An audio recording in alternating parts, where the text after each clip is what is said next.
2006 June 22. തമിഴ്നാട്ടിലെ കരൂർ ഡിസ്ട്രിക്റ്റിലുള്ള കുളിത്തലൈ ഗ്രാമം. അവിടെ രാജേന്ദ്രം തോട്ടം എന്ന സ്ഥലത്ത് ഒരു വാഴത്തോപ്പുണ്ട്. അതിനടുത്തായി തരിശായി കിടക്കുന്ന ഒരു പറമ്പും. ആ വാഴത്തോട്ടത്തിന്റെ ഉടമ തരിശായി കിടക്കുന്ന ആ സ്ഥലത്ത് വാഴ കൃഷി ചെയ്യുന്നതിനായി വാഴക്കന്ന് കുഴിച്ചിടാൻ 4 കൂലിപ്പണിക്കാരെ ജോലിക്ക് വെക്കുന്നു. അവരവിടെ കുഴിയെടുത്തുകൊണ്ടിരിക്കുന്ന സമയത്ത് ഒരാളുടെ മൺവെട്ടിയിൽ പച്ച കളറിലുള്ള ഒരു സാരി കുടുങ്ങി. ആരെങ്കിലും പഴകിയ സാരി ഉപേക്ഷിച്ചതായിരിക്കുമെന്ന് ചിന്തിച്ച അയാൾ വീണ്ടും അവിടെ കുഴിയെടുക്കാൻ ആരംഭിച്ചതോടെയാണ് ഞെട്ടിക്കുന്ന ആ കാഴ്ച കണ്ടത്. ആ സാരി മാത്രമല്ല അവിടെയുണ്ടായിരുന്നത്, ഒരു അസ്ഥികൂടവും ഉണ്ടായിരുന്നു. വിവരമറിഞ്ഞ് പോലീസും ഫോറൻസിക് ടീമും സ്ഥലത്തെത്തി അസ്ഥികൂടം പുറത്തെടുത്ത് പരിശോധന ആരംഭിച്ചു. ഇത് കാണാനായി ധാരാളം നാട്ടുകാരും അവിടെ എത്തിയിരുന്നു. മരിച്ചിരിക്കുന്നത് ഒരു സ്ത്രീയാണ് എന്നും ഡെഡ് ബോഡിക്ക് 2 വർഷമെങ്കിലും പഴക്കമുണ്ടാവുമെന്നും അറിഞ്ഞതോടെ നാട്ടുകാരെല്ലാവരും ഒരു പേര് പറയാൻ തുടങ്ങി. തീർച്ചയായും അത് മീനാക്ഷി ടീച്ചറിന്റെ അസ്ഥികൂടമായിരിക്കുമെന്നാണ് നാട്ടുകാരെല്ലാവരും പറഞ്ഞത്. 2 വർഷം മുൻപാണ് മീനാക്ഷി എന്ന പേരുള്ള ആ ടീച്ചറിനെ കാണാതായത്. അവർക്ക് എന്ത് സംഭവിച്ചു എന്ന് പോലീസിന് കണ്ടെത്താനും കഴിഞ്ഞിട്ടില്ല. എന്താണ് അന്ന് മീനാക്ഷി ടീച്ചറിന് സംഭവിച്ചത്? അന്ന് തമിഴ്നാട്ടിൽ ഭരണകക്ഷിയിലെ ഒരു എക്സ്-MLA പേര് വരെ ഉയർന്നു വന്ന ഈ കേസിൽ നടന്നത് എന്തൊക്കെയാണ്? നമ്മുടെ ഇൻവെസ്റ്റിഗേഷൻ ഇവിടെ ആരംഭിക്കുന്നു. Welcome back.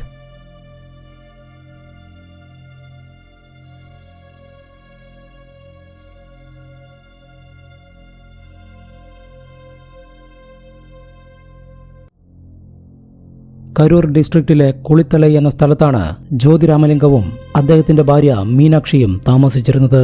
ജ്യോതിരാമലിംഗം ഒരു കർഷകനായിരുന്നു. MA B.Ed കഴിഞ്ഞ മീനാക്ഷി ഇവരുടെ വീട്ടിൽ നിന്നും കുറച്ചു ദൂരെയുള്ള പനിക്കാമ്പട്ടി ഗവൺമെന്റ് സ്കൂളിലെ അധ്യാപികയാണ്. സ്കൂളിലെ കുട്ടികളോടും ജീവനക്കാരോടും വളരെ നല്ല രീതിയിൽ മാത്രമേ മീനാക്ഷി പെരുമാറുകയുള്ളൂ. പങ്ക്ച്വാലിറ്റിയിൽ എല്ലാവരും മീനാക്ഷി ടീച്ചറിനെ കണ്ടു പഠിക്കണമെന്നാണ് സ്കൂളിലെ ടീച്ചേഴ്സ് എല്ലാവരും പറഞ്ഞിരുന്നത്. കാരണം ഒരിക്കൽ പോലും അവർ സ്കൂളിലേക്ക് ലേറ്റായി വന്നിരുന്നില്ല. അതുപോലെ കൃത്യസമയത്ത് തന്നെ സ്കൂളിൽ നിന്നും പോവുകയും ചെയ്യും. രാവിലെ 8:30 വീട്ടിൽ നിന്നും ഇറങ്ങുന്ന അവർ 6 മണിയോടെയാണ് തിരിച്ചെത്താറുള്ളത്. അങ്ങനെ 2004 ഒക്ടോബർ 19 പതിവ് പോലെ രാവിലെ 8:30 മീനാക്ഷി ടീച്ചർ സ്കൂളിലേക്ക് പോയി. എന്നാൽ അന്ന് വൈകുന്നേരം 6 മണി കഴിഞ്ഞിട്ടും ഭാര്യ വീട്ടിലെത്താത്തതിനാൽ ജ്യോതിരാമലിംഗം അവരെ അന്വേഷിച്ചിറങ്ങി. അയാൾ സ്കൂളിലെ ഫോൺ നമ്പറിലേക്ക് വിളിച്ചു നോക്കിയപ്പോൾ ടീച്ചർ കൃത്യസമയത്ത് തന്നെ സ്കൂളിൽ നിന്നും ഇറങ്ങിയല്ലോ എന്നാണ് അവിടുത്തെ ജീവനക്കാർ പറഞ്ഞത്. മീനാക്ഷി തന്നോട് പറയാതെ എങ്ങോട്ടും പോവില്ല എന്ന് ജ്യോതിരാമലിംഗത്തിന് അറിയാവുന്നതുകൊണ്ട് തന്നെ അദ്ദേഹം സ്കൂളിലേക്ക് നേരിട്ട് പോയി അന്വേഷിക്കാൻ തീരുമാനിച്ചു. അദ്ദേഹം സ്കൂളിലെത്തുമ്പോഴേക്കും ജീവനക്കാരെല്ലാവരും പോയി കഴിഞ്ഞിരുന്നു. സെക്യൂരിറ്റിയോട് ചോദിച്ചപ്പോൾ മീനാക്ഷി ടീച്ചർ കൃത്യസമയത്ത് തന്നെ പോയി എന്നാണ് അയാളും പറഞ്ഞത്. ജ്യോതിരാമലിംഗം വീണ്ടും വീട്ടിലേക്ക് തന്നെ തിരിച്ചു വന്നു. സ്കൂളിൽ നിന്നും വീട്ടിലേക്ക് പോകുന്ന വഴിയിൽ മരത്തൂർ എന്ന സ്ഥലത്ത് ഒരു റെയിൽവേ ഗേറ്റ് ഉണ്ട്. അവിടെയുള്ള എല്ലാവർക്കും മീനാക്ഷി ടീച്ചറിനെയും കുടുംബത്തെയും നല്ലതുപോലെ അറിയാം. ആ റെയിൽവേ ഗേറ്റിന്റെ ചുമതലയുണ്ടായിരുന്ന ഗേറ്റ് മാനോട് ചോദിച്ച സമയത്ത് മീനാക്ഷി ടീച്ചർ രാവിലെ സ്കൂളിലേക്ക് പോകുന്നത് കണ്ടു, പക്ഷേ തിരിച്ച് വീട്ടിലേക്ക് പോകുന്നത് കണ്ടില്ല എന്നാണ് പറഞ്ഞത്. ഇത് കേട്ടതും ജ്യോതിരാമലിംഗം തിരിച്ച് സ്കൂളിലേക്ക് പോകുന്ന വഴിയിലേക്ക് തന്നെ നീങ്ങി. അവിടെ മേട്ട് മരത്തൂർ എന്ന സ്ഥലത്ത് ജ്യോതിരാമലിംഗത്തിന്റെ സുഹൃത്തായ തിരുപ്പതി ഒരു കടയിട്ടിട്ടുണ്ട്. കട റോഡ് സൈഡിലായതുകൊണ്ട് തന്നെ മീനാക്ഷി എന്നും സ്കൂളിലേക്ക് പോകുന്നതും വരുന്നതും തിരുപ്പതി കാണാറുണ്ട്. വൈകുന്നേരം മീനാക്ഷി ടീച്ചർ തിരിച്ചു പോകുന്നത് കണ്ടതാണല്ലോ എന്നാണ് തിരുപ്പതി പറഞ്ഞത്. ഇത് കേട്ടതോടെ ജ്യോതിരാമലിംഗത്തിന് ഒരു കാര്യം വ്യക്തമായി. തിരുപ്പതിയുടെ കടയ്ക്കും റെയിൽവേ ഗേറ്റിനും ഇടയ്ക്കുള്ള ഒരു സ്ഥലത്ത് വെച്ചാണ് മീനാക്ഷിയെ കാണാതായിരിക്കുന്നത്. മീനാക്ഷി ടീച്ചർ മിസ്സിംഗ് ആയി എന്നറിഞ്ഞതോടെ നാട്ടുകാരും കുടുംബക്കാരും ഉൾപ്പെടെ എല്ലാവരും തിരച്ചിലിനിറങ്ങി. അവർ ആ ദിവസം രാത്രി 11 മണി വരെ തിരച്ചിൽ നടത്തിയെങ്കിലും ഒരു ഫലവും ഉണ്ടായില്ല. 11 മണിക്ക് ശേഷമാണ് പനിക്കാമ്പട്ടി പോലീസ് സ്റ്റേഷനിൽ അവർ പരാതി കൊടുത്തത്. പോലീസ് ഒരു മിസ്സിംഗ് കേസ് രജിസ്റ്റർ ചെയ്ത് അന്വേഷണം തുടങ്ങി. എന്നാൽ ജ്യോതിരാമലിംഗം മനസ്സിലാക്കിയ കാര്യങ്ങളല്ലാതെ മറ്റൊരു ലീഡും പോലീസിനും കണ്ടെത്താൻ കഴിഞ്ഞില്ല. തുടർന്നുള്ള ദിവസങ്ങളിലും പോലീസ് അന്വേഷണം നടന്നുകൊണ്ടേയിരുന്നു. ആഴ്ചകളും മാസങ്ങളും കടന്നുപോയിട്ടും കേസിൽ ഒരു പുരോഗതിയും ഉണ്ടാക്കാൻ പോലീസിന് കഴിഞ്ഞില്ല. അന്വേഷണം മന്ദഗതിയിലാണ് നടക്കുന്നത് എന്നറിഞ്ഞതോടെ ജ്യോതിരാമലിംഗം എല്ലാ ദിവസവും സ്റ്റേഷനിൽ കയറിയിറങ്ങി. ഒരു ഘട്ടത്തിൽ ജ്യോതിരാമലിംഗം പോലീസുകാർക്ക് ഒരു ശല്യമായി മാറി. അങ്ങനെ ഒരു ദിവസം പോലീസ് സ്റ്റേഷനിലെത്തിയ ജ്യോതിരാമലിംഗത്തിനോട് SI ഒരു കാര്യം വെളിപ്പെടുത്തി. മീനാക്ഷിയുടെ മിസ്സിംഗിന് പിന്നിൽ ഭരണകക്ഷിയിലെ ഒരു എക്സ്-MLAക്കും അയാളുടെ മകനും പങ്കുണ്ട് എന്നാണ് SI വെളിപ്പെടുത്തിയത്. ഈ വിവരം പുറത്തറിഞ്ഞതോടെ കേസ് തമിഴ്നാട് മുഴുവൻ വലിയ ചർച്ചാ വിഷയമായി. അന്നത്തെ പത്രങ്ങളിലും TV ചാനലുകളിലും തുടർച്ചയായി വാർത്തകൾ വന്നു. ഇതോടെ കേസ് പുതിയ ഇൻവെസ്റ്റിഗേഷൻ ടീമിന് കൈമാറി. അന്വേഷണം പുരോഗമിച്ചുകൊണ്ടിരിക്കുമ്പോഴാണ് ഈ കേസിൽ എക്സ്-MLAക്കും മകനും പങ്കില്ല എന്ന് പുതിയ ഇൻവെസ്റ്റിഗേഷൻ ടീം കണ്ടെത്തിയത്. ജ്യോതിരാമലിംഗത്തിന്റെ ശല്യം ഒഴിവാക്കാനും അയാളെ ഒന്ന് ഭയപ്പെടുത്താനും വേണ്ടി പനിക്കാമ്പട്ടി സ്റ്റേഷനിലെ SI നുണ പറഞ്ഞതാണ് എന്നായിരുന്നു കണ്ടെത്തൽ. ഇതിനെ തുടർന്ന് SIയെ സസ്പെൻഡ് ചെയ്തു. കേസന്വേഷണം മറ്റു ജില്ലകളിലേക്കും അയൽ സംസ്ഥാനങ്ങളിലേക്കും നീണ്ടു. ഇതോടെ അന്വേഷണ സംഘത്തിന് കർണാടക പോലീസിൽ നിന്നും ഒരു കോൾ വന്നു. ബാംഗ്ലൂരിൽ നിന്നും തിരിച്ചറിയാൻ കഴിയാത്ത ഒരു ഡെഡ് ബോഡി കണ്ടെത്തിയിട്ടുണ്ട് എന്നും അത് തമിഴ്നാട്ടിൽ നിന്നും കാണാതായ മീനാക്ഷി ടീച്ചറിന്റെയാണോ എന്ന സംശയമുണ്ട് എന്നും പറഞ്ഞായിരുന്നു കോൾ വന്നത്. ഉടനെ തന്നെ ഇൻവെസ്റ്റിഗേഷൻ ടീം ജ്യോതിരാമലിംഗവുമായി ബാംഗ്ലൂരിലേക്ക് പോയി. എന്നാൽ അത് തന്റെ ഭാര്യ മീനാക്ഷിയല്ല എന്നാണ് ജ്യോതിരാമലിംഗം പറഞ്ഞത്. ഇതോടെ കേസന്വേഷണം വീണ്ടും മന്ദഗതിയിലാവാൻ തുടങ്ങി. മാസങ്ങൾ കടന്നുപോയതോടെ മാധ്യമങ്ങൾ ഈ കേസ് പൂർണ്ണമായും മറന്നു. ഒടുവിൽ എല്ലാ പ്രതീക്ഷയും നഷ്ടപ്പെട്ട ജ്യോതിരാമലിംഗം അവസാന പ്രതീക്ഷയുമായി കോടതിയിലെത്തി. മധുരൈ ഹൈക്കോർട്ടിൽ ഒരു ഹേബിയസ് കോർപ്പസ് ഫയൽ ചെയ്തു. നീണ്ട 1.5 വർഷമായിട്ടും കേസിൽ ഒരു പുരോഗതിയും ഉണ്ടാക്കാൻ പോലീസിന് കഴിയാത്തതുകൊണ്ട് തന്നെ കേസ് CBCIDക്ക് കൈമാറാൻ കോടതി ഉത്തരവിട്ടു. കേസ് ഏറ്റെടുത്ത CBCID ടീം മീനാക്ഷി ടീച്ചറിനെ അവസാനമായി കണ്ട തിരുപ്പതിയുടെ കടയിൽ നിന്നും ജ്യോതിരാമലിംഗത്തിന്റെ വീടിനിടയിലുള്ള എല്ലാ വഴികളിലും തീവ്രമായ പരിശോധന തുടങ്ങി. മീനാക്ഷി സ്കൂളിൽ നിന്നും വീട്ടിലേക്ക് വരുന്നത് അവരുടെ TVS 50യിലാണ്. ആ വാഹനത്തെക്കുറിച്ചും ഇന്നേ വരെ ഒരു അറിവും ലഭിച്ചിട്ടില്ല. വണ്ടി നമ്പർ വെച്ച് വാഹനം കണ്ടെത്താനും CBCID ശ്രമം നടത്തിയെങ്കിലും അതും ഫലം കണ്ടില്ല.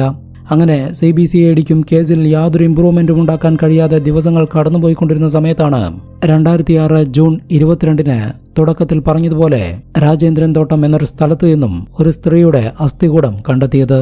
അവിടെയുള്ള വാഴത്തോട്ടത്തിൽ പണിയെടുക്കുകയായിരുന്ന കൂലിപ്പണിക്കാരാണ് ആ അസ്ഥികൂടം ആദ്യം കണ്ടതെങ്കിലും അവരത് മറച്ചു വെക്കുകയായിരുന്നു.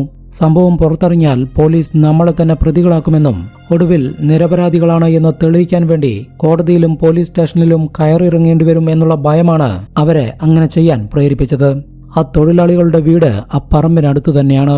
ഈ സംഭവം കഴിഞ്ഞ് 4 ദിവസത്തിനു ശേഷം 2006 ജൂൺ 26-ാം തീയതി ആ വാഴത്തോട്ടത്തിനടുത്തേക്ക് സ്ഥലത്തെ VEO ഒരു പരിശോധനയ്ക്കായി വന്നു. അസ്ഥികൂടം ലഭിച്ച കാര്യം അറിഞ്ഞ് അത് പരിശോധിക്കാനാണ് അദ്ദേഹം വന്നത് എന്ന് തെറ്റിദ്ധരിച്ച ആ കൂലിപ്പണിക്കാർ പേടിച്ചു വിറച്ച് എല്ലാ കാര്യവും അദ്ദേഹത്തോട് തുറന്നു പറഞ്ഞു. VEO പെട്ടെന്ന് തന്നെ തഹസിൽദാരനെ വിവരമറിയിച്ചു. തുടർന്ന് പോലീസും ഫോറൻസിക് ടീമും സ്ഥലത്തെത്തി അസ്ഥികൂടങ്ങൾ മുഴുവൻ പുറത്തെടുത്ത് പരിശോധിക്കാൻ തുടങ്ങി. അസ്ഥികൂടത്തിൽ നിന്നും പച്ച സാരിയും ഇന്നർ വെയേഴ്സും കുറച്ച് വെള്ളി ആഭരണങ്ങളും ലഭിച്ചതോടെ അതൊരു സ്ത്രീയാണെന്ന് ഉറപ്പായി. പോസ്റ്റ്മോർട്ടത്തിൽ അത് 30-നും 35-നും ഇടയിൽ പ്രായമുള്ള ഒരു സ്ത്രീയുടെ അസ്ഥികൂടമാണെന്ന് മനസ്സിലായി. സംഭവ സ്ഥലത്ത് നിന്നും ലഭിച്ച പച്ച സാരിയും ആഭരണങ്ങളുമെല്ലാം ജ്യോതിരാമലിംഗത്തെ കാണിച്ചതോടെ അത് തന്റെ ഭാര്യയുടേത് തന്നെയാണെന്ന് അദ്ദേഹം തിരിച്ചറിഞ്ഞു. DNA ടെസ്റ്റ് കൂടി നടത്തിയതിനു ശേഷമാണ് അത് മീനാക്ഷിയുടെ അസ്ഥികൂടമാണെന്ന് പോലീസ് സ്ഥിരീകരിച്ചത്. നീണ്ട 1.5 വർഷത്തിനു ശേഷമാണ് കേസിൽ ഇപ്പോഴൊരു പുരോഗതി ഉണ്ടായിരിക്കുന്നത്. ഇനി കുറ്റവാളിയെ കണ്ടെത്തണം. പോലീസ് അന്വേഷണം തുടങ്ങി. കഴിഞ്ഞ 2 വർഷത്തിനുള്ളിൽ രാജേന്ദ്രത്തോട്ടം എന്ന സ്ഥലത്തേക്ക് ജോലിക്ക് വന്ന എല്ലാ ആളുകളുടെയും ഒരു വലിയ ലിസ്റ്റ് തന്നെ പോലീസ് തയ്യാറാക്കി. അതിൽ ഓരോരുത്തരെയും കണ്ടെത്തുകയും അവരെയെല്ലാം ചോദ്യം ചെയ്യുകയും ചെയ്തു. ആ ചോദ്യം ചെയ്യലിൽ നിന്നും സംശയം തോന്നിയ കുറച്ചുപേരെ ഉൾപ്പെടുത്തി മറ്റൊരു ലിസ്റ്റ് ഉണ്ടാക്കി. ആ ലിസ്റ്റിലുള്ളവരെ പോലീസ് മഫ്റ്റിയിൽ ഫോളോ ചെയ്തു. അങ്ങനെ ഷൺമുഖവേൽ എന്നൊരാളിനുമേൽ പോലീസിന് കൂടുതൽ സംശയമായി. കാരണം അയാൾ കഴിഞ്ഞ 2 വർഷത്തോളമായി ഒരു ജോലിക്കും പോയിട്ടില്ല. എന്നിട്ടും അയാളുടെ കയ്യിൽ പണമുണ്ട്. പോരാത്തതിന് കുറച്ചു മാസങ്ങൾക്ക് മുൻപ് അയാൾ അയാളുടെ ഭാര്യയ്ക്ക് സ്വർണ്ണാഭരണങ്ങളും വാങ്ങിക്കൊടുത്തിട്ടുണ്ട്.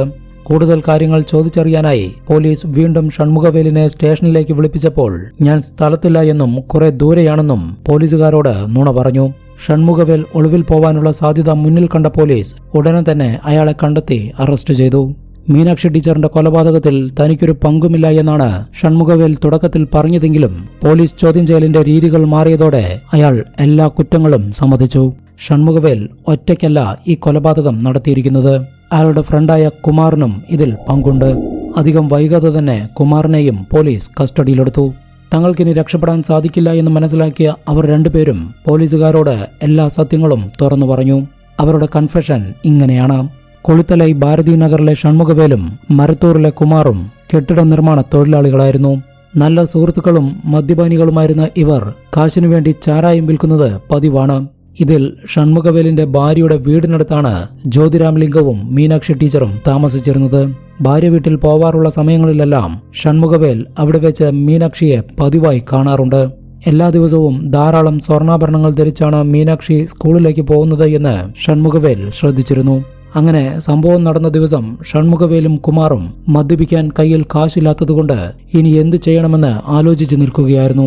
അപ്പോഴാണ് ഷൺമുഖവേൽ മീനാക്ഷി ടീച്ചറിന്റെ കാര്യം കുമാറിനോട് പറഞ്ഞത്. അവർ ധാരാളം സ്വർണ്ണാഭരണങ്ങൾ ധരിച്ചാണ് സ്കൂളിലേക്ക് പോകുന്നത് എന്നും തിരിച്ചു വരുന്ന വഴിക്ക് നമുക്കത് കൈക്കലാക്കാമെന്നും ഷൺമുഖവേൽ പറഞ്ഞപ്പോൾ കുമാറിന് എതിരഭിപ്രായമൊന്നും ഉണ്ടായിരുന്നില്ല. വൈകുന്നേരം മീനാക്ഷി ടീച്ചർ സ്കൂളിൽ നിന്നും തിരിച്ചു വരുന്നതും കാത്ത് ഷൺമുഖവേലും കുമാറും ആളൊഴിഞ്ഞ രാജേന്ദ്രം തോട്ടം എന്ന സ്ഥലത്ത് കാത്തുനിന്നു. സ്കൂൾ കഴിഞ്ഞ് വൈകുന്നേരം കൃത്യസമയത്ത് തന്നെ മീനാക്ഷി ടീച്ചർ അവരുടെ TVS 50 ഓടിച്ച് അവിടെ എത്തി. ഷൺമുഖവേൽ ആ വഴിയിലൂടെ മറ്റാരും വരുന്നില്ല എന്ന് ഉറപ്പുവരുത്തി ഒളിച്ചിരിക്കുകയായിരുന്ന കുമാറിന് സിഗ്നൽ കൊടുത്തു. മീനാക്ഷി ടീച്ചർ അടുത്തെത്തിയതും കുമാർ ഒരു തെങ്ങിൻ പട്ടിയെടുത്ത് ബൈക്കിന്റെ ടയറിനിടയിലേക്ക് എറിഞ്ഞു. നിയന്ത്രണം വിട്ട് നിലത്ത് വീണ മീനാക്ഷി ടീച്ചറിനെ കുമാറും ഷൺമുഖവേലും ചേർന്ന് അടുത്തുള്ള വാഴത്തോട്ടത്തിലേക്ക് വലിച്ചിഴച്ചു കൊണ്ടുപോയി. അവർ നിലവിളിക്കാതിരിക്കാനായി സാരി വലിച്ച് വായിലേക്ക് തുരുക്കി കയറ്റി. ഷൺമുഖവേൽ വീണ്ടും റോഡിലേക്ക് വന്ന് വഴിയിൽ കിടക്കുകയായിരുന്ന TVS 50 എടുത്ത് അടുത്തുള്ള കാട്ടിൽ ഒളിപ്പിച്ചു. സ്വർണ്ണാഭരണങ്ങൾ കൈക്കലാക്കാനായിരുന്നു അവരുടെ പ്ലാനെങ്കിലും ഷൺമുഖവേൽ തിരിച്ചെത്തുമ്പോഴേക്കും കുമാർ മീനാക്ഷി ടീച്ചറെ റേപ്പ് ചെയ്യാൻ തുടങ്ങിയിരുന്നു. കുമാറിന് ശേഷം ഷൺമുഖവേലും അവരെ മൃഗീയമായി പീഡിപ്പിച്ചു. ഇതിനെല്ലാം ശേഷം സ്വർണ്ണാഭരണങ്ങളും കവർന്നെടുത്തതിനു ശേഷം പോവാൻ നേരത്താണ് ഷൺമുഖവേൽ ഒരു കാര്യം ചിന്തിച്ചത്. അവരെ ജീവനോടെ വിട്ടിട്ട് പോയാൽ തനിക്ക് പ്രശ്നമാണ്. കാരണം മീനാക്ഷി ടീച്ചറിന് തന്നെ നന്നായി അറിയാം. ഇതോടെയാണ് കൊലപാതകത്തെക്കുറിച്ച് അവർ ചിന്തിച്ചു തുടങ്ങിയത്.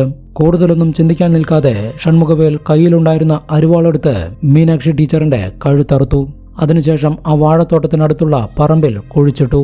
അതേ പറമ്പിൽ തന്നെ മറ്റൊരു സ്ഥലത്ത് മീനാക്ഷി ടീച്ചറിന്റെ TVS 50യും അവർ രണ്ടാളും ചേർന്ന് കുഴിച്ചിടുകയായിരുന്നു.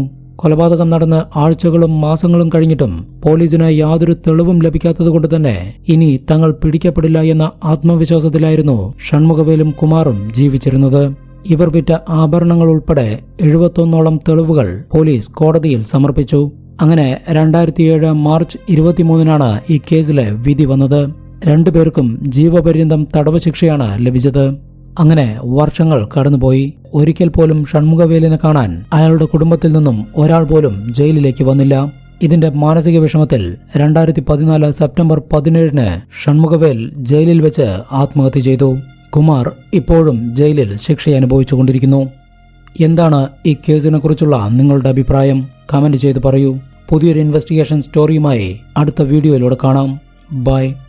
വിദേശത്ത് നടക്കുന്ന ക്രൈം സ്റ്റോറികൾ കേൾക്കാൻ താല്പര്യമുള്ളവരാണ് നിങ്ങളെങ്കിൽ നമ്മുടെ മെയിൻ ചാനലായ ഇൻവെസ്റ്റിഗേഷൻ സ്പോട്ട് സബ്സ്ക്രൈബ് ചെയ്യാൻ മറക്കരുത്. ചാനൽ ലിങ്ക് കമന്റിൽ പിൻ ചെയ്തു വെച്ചിട്ടുണ്ട്.